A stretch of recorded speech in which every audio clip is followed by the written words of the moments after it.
Great day, amazing humans. Yes, welcome to Empowering Bites. This is where we keep it short and sweet. But who is the we? Well, the we is me and KG. And I'm Gabby with 1B. Pleased to be the co-host of these Empowering Bites where we keep it short and sweet. E to the A to the B to the Y. Mamone! That is Gabby 1B Mamone. Let's go, girl. Let the show begin.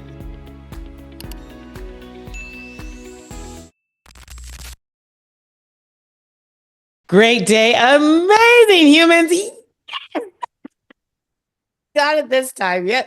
Actually, no, last episode, I think I wanted to say so many things in my brain at the same time, and it was just like, yippers. Yeah. Anyway, we are here with another episode of Empowering Bites, and you know I'm not alone. I am absolutely with the best co-host on the planet, Madame Gabby 1B, Gabriella. Thank you. For the several years that we've been doing it, I don't think you've introduced me the same twice. That's I fantastic. probably use some of the same kind of things, but yeah, no, because they're live. These things are live. They're not rehearsed. We B-roll the topics. Yes. But yeah, that's about it. Everything else is very much whatever happens in the moment. Yeah, I love it. So I'm really excited about today's topic. Mm-hmm. And we're titling this the mastery of conversational, or mastering conversational confidence, right? Yeah.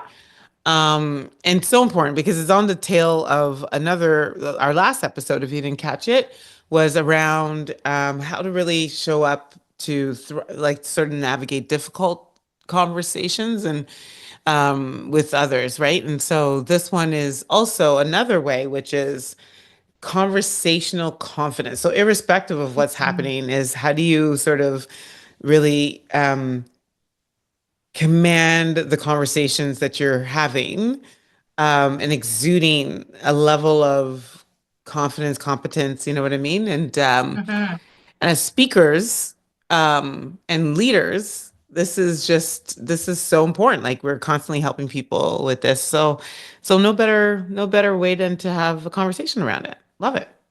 I love it. For anyone that's listening, we would love for you to ask yourself, are you confident in conversations? When you speak with someone, do you have confidence when you're conversational? And it's not about being the loudest in the room, and it's not about showing off. It's really about connecting authentically and speaking with assurance. So, yeah, it's interesting because there's a podcast episode that I did recently on Barbara Chambers' podcast, and love it. Now that I've put it out on blast, I should share the link. And I shared it with my husband, and I don't often share my interviews and stuff like that. I don't know why, but and the reason I shared this one was because I listened back to it in its fullness, and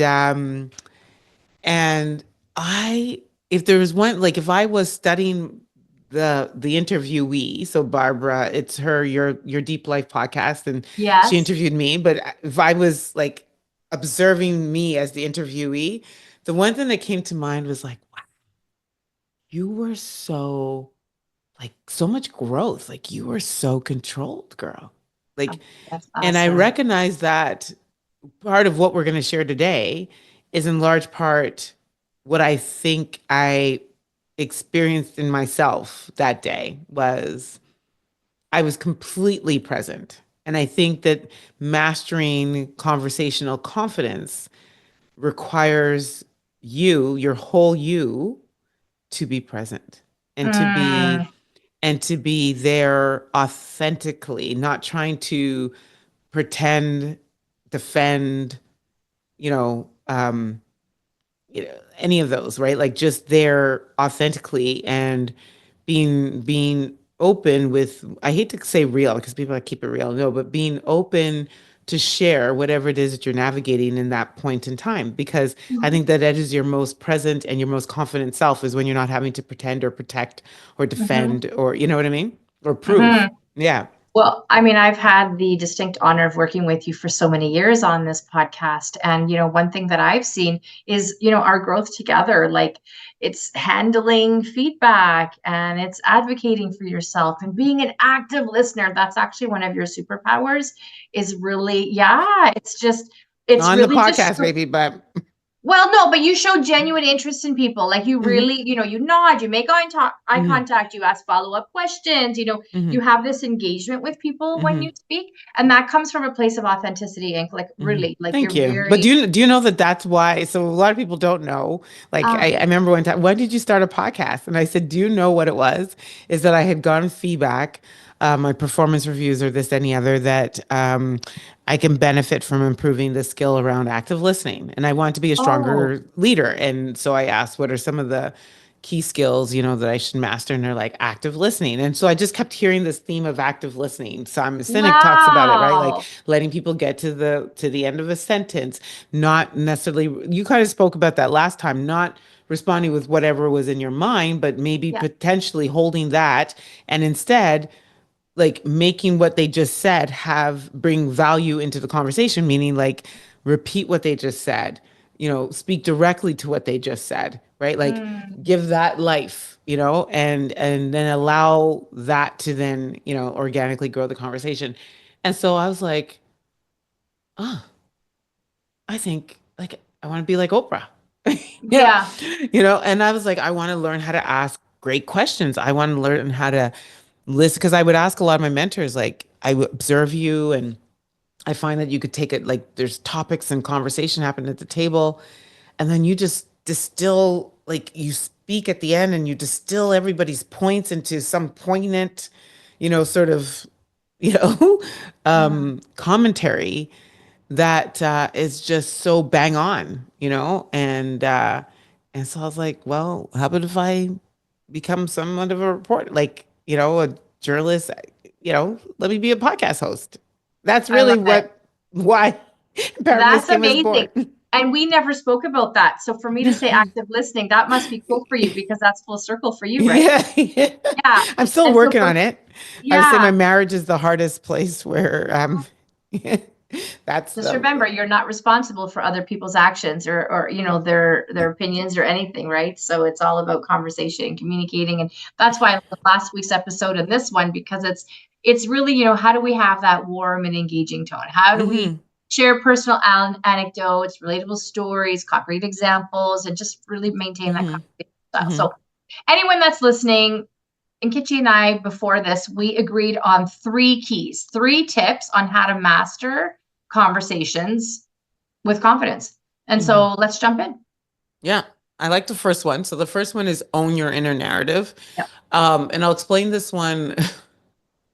I'll explain this one from a story. So true story. I was in a meeting at work and probably on a call. Let's just say roughly about 20, 25 people on the call. And I remember, and I spoke into the, I spoke into the space, and I'm a leader on the Mm, call, right? I spoke into the mm, space, and my then leader, and um, like completely ignored what I said. Right. Like, and what mm. I said, and I might have even, what I said was maybe in question or was to incite dialogue and Okay. completely ignored. And the conversation moved on. And it's weird because I had also had some earlier, and again, so a little bit of context. I'd had some previous, like some other interactions that kind of made me like put my back up, right? So in this particular case, I remember I wasn't in the room with everybody. I was remote, and I remember going on mute right away. And at that time I had so there's a great book. Like now I'm thinking about this book. Essentially what I did is I started to observe myself, like what Mm, was happening to me, because I felt like I'd been silenced. And so the inner mm, narrative started. And it was like you just got cut off, your opinion, your thoughts don't matter, that was embarrassing, like all of these comments, like why did they ignore what I said? And I was like, okay, Ink, why are you making that true? and I started having this, like, what is important for you right now? What needs to be true before this meeting ends? Is what you said important enough that you want to highlight it in this meeting, or can you leave it and just move on and pay attention to the rest of the meeting? Mm, And I remember myself having, and I also was like, check your breathing, like this obviously impacted you. Why is that? And then, like I said, context wise, I thought that, like I thought there was something between myself and somebody else mm, that was, sort of contributing to that behavior. And then I just started to say, okay, what would empower me most, right? Like what would I be most proud of at the end of the day, you mm. know? And so that inner narrative, that talk, that that ability to listen to when there's that Debbie Dowder on your shoulder that's really Yeah. telling you to, put yourself on mute, mind yourself, right? Like behave yourself. Like what made you think, you should be off mute and speaking into the room, and then just make sure that you have that conversation with that. And so I took a deep breath. I made sure that I was completely, like, feet were grounded. Mm, I felt that what I needed to say was true because of the audience that was on the call. And I came back off mute and I said, I believe I made a point earlier that was bypassed. And so I just want to make sure that that it's brought into this conversation in this room because I think it's important, you know? And by this time, like, I was doing exactly that. I was smiling because now I was really confident that conversation. Anyway, long and short of excellent. it was, after that meeting, I actually got some comments from people that said that they were talking afterwards and they were like, wow, they were like, really impressed, and came back around with their comment and made it clear that she had made the comment before and had been bypassed, but it was Mm, important enough that she was going to make sure that it was heard on this call, like, and you realize that you give other people, anyway, the confidence also to hopefully do that for themselves. Yeah. yeah, I love it. Thank you for being so vulnerable and sharing that with us. And Hmm. what I heard was that you did feel that what you had to say had value. You were Hmm. worthy of being Hmm. heard, and you were Hmm. confident. You could have, left. You could have responded right away in a very negative way, but it sounds like you handled yourself really well. You owned your Hmm. inner narrative. That's And I think our awesome. inner narrative is so, because I'll always say this, right? It's never what somebody else says about you that Mm. matters. It's what you say about you Oh, that it either silences you, it either kicks you in your ass, or it exalts you, it yeah, you uplifts believe you. it. And so your inner narrative is so important, which is why I'm such an affirmation junkie, Mm. and encourage everybody, right? Like you got to have enough language inside of you that supports you, that helps Yeah, you thrive, that helps you feel uplifted, that champions you, that freaking motivates you, that propels you forward, that, like, fires you up, that, like, and it's got to be the best song that you've ever memorized. You know what I mean? yeah, Like, love don't it. know the lyrics of other songs if you don't know the lyrics of your own inner positive narrative, I right? love it. I love it. So the number one key is own your inner narrative. So let's go to the Mm-hmm. second one. The Mm-hmm. second one I really love, which is speak with intention, not perfection. Mm. So let's unpack that, for example. We don't need to know everything to speak with authority. And Mm. so, what you want to do is you want to emphasize what the primary goal is, right? And Mm-hmm. then convey your message to connect with the others to make sure that you're articulating it well. But you don't Mm-hmm. have to worry about making mistakes because you want to be clear. You don't have to make people feel like you're faking it or anything like this. You just really want to be able to speak with authority with what you know. Mm-hmm. And don't be I don't want to use this word crippled, but don't be fearful of making mistakes because intention Mm-hmm. is knowing what you want to achieve Mm-hmm. with your words. It's about being Mm-hmm. clear, it's about being concise, Mm-hmm. being authentic, right? Mm-hmm. And whereas perfection really leads us to like overthinking and doubting and hesitation and Mm-hmm. lack of this genuine connection. So Mm-hmm. I really think that when we speak with intention, not perfection, we're embracing vulnerability. We're Yes, I agree. embracing authenticity. I think it And connects to people yeah, more. yeah, from the heart. You're expressing your feelings, your true feelings from your heart. And that's what people connect with, the realness, not a Hmm. robot, but the realness of a conversation. So removing all the pressure. What are your Hmm. thoughts about speaking with Yeah, when you intention? said be clear, I thought you were going to say be clear, not clever. Be Yes. clear, not clever. And it's funny. There's one thing that I love that Oprah says. She says, "This I know for sure." Mm, You've ever heard her? She says it quite a yes. bit. This I Yes. know for sure. Yeah. This I know for sure. And it does. I think it exudes a lot of confidence. Like, people say, I have a stupid question. I never say that. I say, I have a Yeah. brilliant question. Yes, You exactly. I have Yes, a brilliant always. question, right? And people know it's the same thing, but I just reframe it because I have a brilliant question. Like, let people think that something brilliant's about to come out of your mouth, right? And to be quite honest, you could trick people into believing it's a Oh brilliant yeah. question, Oh, right? Yeah, for sure. have a brilliant question to bring into the space. And or what I know is, or from my experience, or I'm confident that um, about this. You know what I mean? And I think it's all having those framing like sentence like starts sent pre like things that you can use to start your comments Yes. will add to whatever it is that you want to say. But I really like Oprah's. This I know for sure. It's powerful, absolutely, Hmm. because it's a strong way to build that connection. Hmm. Hmm. Absolutely. Yeah, I love it. All Hmm. right, shall we go into number three? So Yes, just to recap, number one is own your own inner narrative. Number two is speak with intention, not perfection. Number three is hold the space with your presence. I So let's love talk that. about what I that means. love that. You want to share Yes. what you think that means and then go from Yeah, there? so I will so I'm gonna give credit to Bozoma St. John on this one because it's actually so simple to I say it differently, but I would say how I say it afterwards. I think we actually did a podcast episode on it, but which so the other day I was at a workshop that she hosted, and she talked about the science of Ah, matter, right? And she says when you add a molecule when you add a molecule to matter, it changes the matter, okay. and when you remove a molecule, the matter changes again.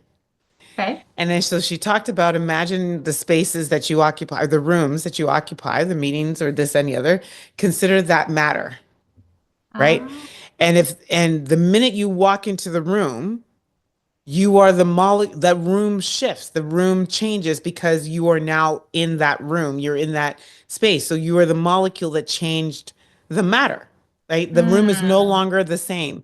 And when you leave, the room will shift again, right? And so whatever happens in that room with the combination of the molecules, the people that are in that room, is what happened in that room because of who was in the room. mm, Remove one person from that equation, could be you, anyone, mhm. and something different happens in that room, Oh, right? that's so powerful. Right. And so I think what happens to a lot of us is we think we don't hold that kind of space. We walk into the room and you don't need to, I don't like nobody in that room needs to be the smartest person in the room. Yeah. Everyone just needs to know why they're smart Yeah. in that what their smart is and what their smart is in that room. Yes. And then being courageous and confident enough to share that smart in that room. And when you Mhm. leave, you're that smart. Your smart goes with you to wherever next you're going, right? So it's and so I think that like I am the molecule that changes the matter. Oh, And it's just I love about that. I think when you walk into rooms, don't walk in feeling intimidated, don't walk in feeling like you don't matter. Don't walk in feeling like the space is not yours. No, the Mm, room shifted the minute you walked into that space, I love it. right? Like that's just you now are a component of what's in that room. And the minute you leave, it changes again, right? So you being in that room matters. And Mm, it's really about and I like this one too. And again, I think was it here where we say lead people in the space of increase? I think it's yeah. also yourself. Like I often use body language, because they talk about Amy Cuddy talks about like the Superman, isn't it Yeah, the the Superman Superwoman pose pose. before Yeah. you Yeah. go and do like the, but I think, in the presence of owning your space, like like expand when you speak. Like Mhm. don't like don't speak to bring like don't bring in the conversation. Don't end your sentence lower than you started it. It's funny, I did it today in an interview. I trailed off. And I Mm. realized, and I heard myself because I don't often trail off. So I was like, okay, I just watched myself. Why did I trail off? And I Yeah. realized it's because I didn't form the question. I was really operating on the fly, and I didn't form the question properly in my head before I asked it. But you want to expand. Like expand the sentence, expand the space that you're occupying in space. Don't shrink, right? So I love Mm. that. I love that as well. Like when I think of holding space, I think of mindfulness, right? Mm-hmm. It's cultivating awareness for the thoughts, the feelings, the actions, how my body feels. Mm-hmm. Even before I go on a stage, if I'm like feeling kind of down or monotone and I know I need to bring my energy, I'll do this. Mm-hmm. And for those that are listening, not watching, I'm taking my hands Rubbing and your I'm hands. rubbing them Mhm. together as fast as I can. Whereas if I feel I'm too energetic and maybe the audience is a little more professional and I need to go with a more calmer tone, I'm going to hug myself. I'm going to hug Mhm. myself and I'm going to rub the sides of my arms. That's a very nurturing feeling for me, Mhm. as if I'm in my mother's arms when I was a baby. And so again, I'm listening to my bodily Mhm. sensations because it Mhm. helps me Mhm. stay present. And eye contact is an important thing. We work a lot with people that are neurodivergent, or maybe eye contact is difficult, and that's okay because you can use your body in Mhm. different ways, so you can and you can avoid crossing your leg or your arms and really just maintaining like a relaxed posture is Mhm. important. I And think the other then thing I would say too is just speaking in rooms a lot. There's power in the pause. yes, That's what I just when you said. paused, I was like, what's she gonna say? What's she gonna There's say? power in the pause. And the other thing I would also say, and we kind of said this in B-roll, silence is actually um like especially the more confident you are in a conversation, there's some things that should earn silence. And Yes. silence, in my opinion, is the beginning, the middle, and the end of a conversation. Yeah. And so it is a full conversation and it's actually okay. And I think there's something very powerful in that. I absolutely agree. What you're doing is you're remaining calm, you're remaining composed, even if the other person's emotional, the pause, the silence, that's very, very powerful. Hmm. And that also helps too with reflection, right? Like it Hmm. really Hmm. it elevates our confidence in just a very meaningful and impactful way. Hmm. I love it. So Me we have too. three mastery tips. Mastery tips. Remember, this is the year of flourishing. So everything we're doing is with intention to help you flourish in all of your interactions, your conversations, your situations, whatever it is that you're going through. So Yeah. own your narrative, own your inner narrative, Mhm. right? Because it could be loud. Own your inner narrative. Yes, Speak with intention, not perfection, and correct. hold the space with your presence. Love it. I love it. That was a great Love it. conversation. Yeah. I learned Yeah. something from it too. And Yeah. so, yes, you are going to hopefully use this, share it, comment, let us know what you think. And Yeah. but for now, this is where we have to say we're out. No, this is where we Well, have to we say just we just had a this is where wonderful we conversation. this is where I have to say I'm Ink I'm Gabby with 1B. and we're out. Bye-bye. Bye.